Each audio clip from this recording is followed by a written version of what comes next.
Do you ever pray for the opposite of what you want? Imagine that you have a health difficulty and you've prayed so many times, "Dear Lord, please take this health difficulty away." Have you ever prayed, "Dear Lord, please don't take this health problem away"? That would strike us as, no way!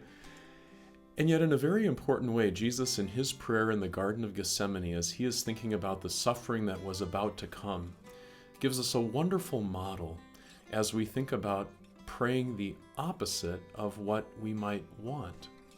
Now, when we think about Jesus, we think, well, of course he knew what the right thing was when it came to his prayers because he was God. And didn't he know that he needed to suffer and die so that the sins of the world would be taken away? We'd say, yes, he did. And yet Jesus is our substitute at this moment in the garden.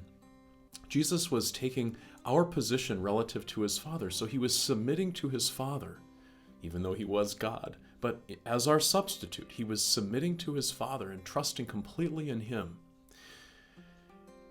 As he was doing that, he prays to his Father. And just as we are to pray, he says, "If it is possible, let this cup of suffering be taken away from me. But not as I will, but let your will be done. If it is possible, let this cup be taken away." It sounds like our prayers, "Dear Lord, if it's possible, let this health problem be taken away." But Jesus goes back and prays a second time. And you know what he says? He says, "My Father, if it is not possible for this cup to be taken away unless I drink it, may your will be done." In his second prayer, he is acknowledging that this needs to happen, and if it's not possible for the cup to be taken away, that is, it will stay, he will suffer it, he still prays, "Let your will be done." Would you be able to pray, "Dear Lord, if it is not your will to take away my health problem, then let your will be done"? That's hard.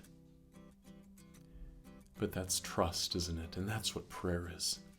Prayer is taking whatever difficulty you have and placing it into the hands of your loving Father, just as Jesus did. And Jesus' loving Father brought about exactly what was best, right?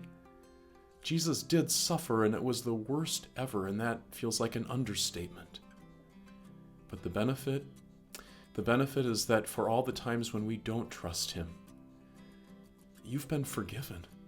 The guilt of that sin was paid for because Jesus was willing to go ahead with something that was so very hard. Continue to pray.